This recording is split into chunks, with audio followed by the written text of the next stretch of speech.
देखिए बच्चों, paper leak बिल्कुल नहीं हुआ है और यूट्यूब पर कई सारे लोग फर्जी पेपर डाल रहे हैं। उनके चक्कर में रहोगे तो आप लोग बिल्कुल फेल हो जाओगे। तो लेकिन बच्चों, आपको आज की इस वीडियो में मैं क्या करवाऊंगा, मैं आपको ऐसा क्वेश्चन बताऊंगा जो पेपर में आ सकता है, लेकिन मैं इसकी गारंटी नहीं लूंगा कि ये आ रहा नहीं आ रहा है। जो मुझे इंपॉर्टेंट लग रहा है मैं वो क्वेश्चन आपको समझाने वाला हूँ। कक्षा 9वीं सामाजिक विज्ञान अर्धवार्षिक परीक्षा 2021-2022 1 दिसंबर के दिन आपका पेपर है। ठीक है बच्चों, अध्याय जो एक है आपका, अध्याय एक आप यहाँ पर देख सकते हो, फ्रांसीसी क्रांति। फ्रांसीसी क्रांति वाले चैप्टर से बच्चे आपके यहाँ पर बड़े नंबर के आपके क्वेश्चन आने वाले, 4 अंक वाले आपके प्रश्न आने वाले हैं। तो हम उन प्रश्नों को यहाँ पर हम समझेंगे। तो बच्चों, आपका यहाँ पर एक क्वेश्चन है, मोस्ट इंपोर्टेंट क्वेश्चन, आप यहाँ पर देख सकते हो।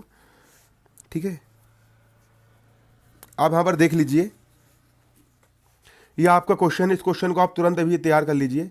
आप इसको याद मत कीजिए, खाली आप वीडियो को देख लीजिए और वीडियो को देख करके आप इसको सुन बस लीजिए अच्छे से। आपको याद करने की जरूरत नहीं है, आप खाली सुन करके याद कर लोगे। ठीक है, बस कान खोल के सुनना है और मेरे साथ साथ याद करना है। देखो, फ्रांस की क्रांति के लिए उत्तरदायी सामाजिक परिस्थितियों का वर्णन कीजिए। फ्रांस में क्रांति क्यों हुई? फ्रांस में ऐसी कौन सी घटना घट गई कि वहां पर इतनी बड़ी क्रांति हो गई? तो फ्रांस की क्रांति के लिए उत्तरदायी सामाजिक जो कारण थे, कौन कौन से ऐसे कारण थे जिसके कारण फ्रांस देश में क्रांति आई, उन कारणों का यहाँ पर आपको वर्णन करना है। फ्रांस क्रांति के कौन कौन से कारण थे, उन कारणों का आपको वर्णन करना है। अथवा फ्रांस में क्रांतिकारी विरोध प्रदर्शनों की शुरुआत के लिए उत्तरदायी किन्हीं 5 सामाजिक और राजनीतिक कारकों का वर्णन करो। फ्रांस में जो क्रांति वहां पर हुई, फ्रांस देश में जो क्रांति हुई है ना, उसमें विरोध प्रदर्शन की शुरुआत के लिए उत्तरदायित्व क्यों करे लोगों ने क्रांति?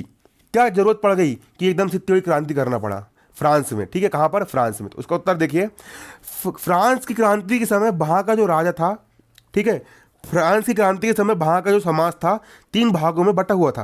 पहला था पादरी वर्ग। पादरी वर्ग का मतलब ये था जो चर्च में जो काम वगैरह करते हैं ना, चर्च है ना, चर्च में जो काम करते हैं उनको हम कहते हैं पादरी, है ना। और दूसरा था कुलीन या अभिजात वर्ग, दूसरा था ऊंची जात वाले लोग, और तीसरे थे साधारण वर्ग के लोग। प्रथम वर्ग मतलब पादरी वर्ग, प्रथम वर्ग में लगभग 1,30,000 पादरी थे। कितने पादरी थे? पादरी मतलब चर्च के फादर, है ना। कितने पादरी थे? 1,30,000 पादरी थे। और दूसरा जो कुलीन वर्ग था, उस कुलीन वर्ग में 4 लाख लोग थे। कितने लोग थे? 4 लाख लोग थे। इकाई, दहाई, सैकड़ा, हजार, 10,000, लाख, 4 लाख लोग थे कुलीन वर्ग में ना। ये दोनों वर्ग विशेष अधिकार प्राप्त वर्ग थे। ये दोनों वर्ग को विशेष अधिकार प्राप्त थे समाज में। ये सभी प्रकार के करों से मुक्त थे, इनको किसी भी प्रकार का टैक्स नहीं देना था। शासन के उच्च पद और सेना के उच्च पदों पर इसी वर्ग के नियुक्ति की जाती थी। शासन का कोई उच्च पद हो या सेना का पद हो, उसमें कुलीन या पादरी के लोग ही जा सकते हैं। फ्रांस की कुल भूमि, फ्रांस में टोटल जितनी जमीन थी उसका 40% भाग इन दोनों के कब्जे में था, पादरी और कुलीन के कब्जे में था। कुलीन वर्ग मुख्यतः लाभपूर्ण जीवन व्यतीत करता था। हाथ से काम करने से दोनों ही घृणा करते थे। पादरी भी हाथ से काम नहीं करते थे और कुलीन भी हाथ से काम नहीं करते थे। संपूर्ण जनसंख्या का लगभग 5% भाग, मतलब कि मान चलो कि फ्रांस में अगर 100% लोग हैं तो 100% में से मात्र 5% लोग पादरी और कुलीन थे, और बाकी 95% लोग क्या थे? साधारण वर्ग वाले थे। मतलब 5% पादरी और कुलीन मिलकर के 95% साधारण वर्ग पर अत्याचार करते थे, है ना। फिर जिसका क्या हुआ, है ना, ठीक है, तो 95% है ना विरोध करे और क्रांति के रूप में फूट गया। फिर जो मजदूर लोग थे, साधारण वर्ग के जो मजदूर लोग थे, जो कि वहां के 95% लोग थे, उन लोगों ने क्या करे? इसका विरोध करे।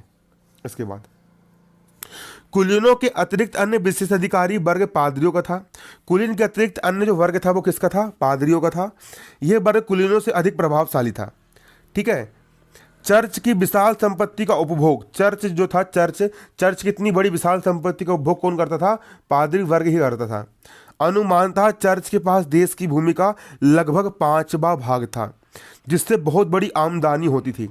इस धनराशि का उपभोग पादरी धार्मिक कार्यों में न करके अपने ऐशोआराम में करते थे, है ना, पादरी लोग। ठीक है, अब देखिए, अब ये सामाजिक कारण था तो वहां की जनता भड़क गई, और भड़कने के कारण, इसी कारण उन लोगों ने वहां के राजा के खिलाफ हल्ला बोल दिया।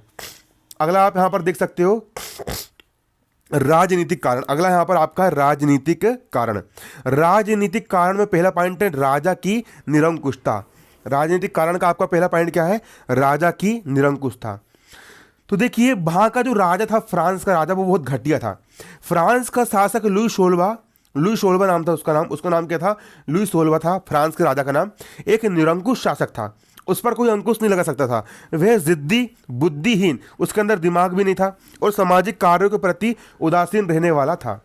शासन के कार्यों में उसका मन नहीं लगता था। शासन के कार्यों में उसका मन नहीं लगता था। शासन की समस्त शक्ति राजा के पास केंद्रित थी।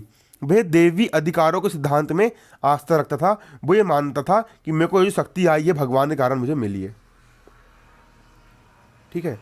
दूसरा कारण यहां पर आप देख सकते हो, राष्ट्रीय सभा के अधिवेशन को ना बुलाना। 1614 के बाद उसने कभी भी राष्ट्रीय सभा के अधिवेशन को नहीं बुलाया, जिसके परिणाम स्वरूप राजा पर कोई भी अंकुश नहीं लगा सका। अगला, राज्य कर्मचारियों की निरंकुशता। राजा ही अकेला निरंकुश नहीं था, उसके जितने भी कृपा पात्र थे वो भी निरंकुश थे, और उसके जितने भी जो दोस्त लोग थे, राजा के दोस्त लोग जितने भी है ना, वो नगर पर बहुत शोषण और दमन करते थे। अगला, सेना में असंतोष। आप देख सकते हो, राजा सैनिकों को बहुत कम वेतन देता था। वे उससे जीवन की मूल आवश्यकताओं की भी पूर्ति नहीं कर पाते थे। सेना में पदोन्नति योग्यता के आधार पर ना होकर राजा की कृपा के आधार पर होती थी। कुछ सैनिक पद बेच भी दिए जाते थे।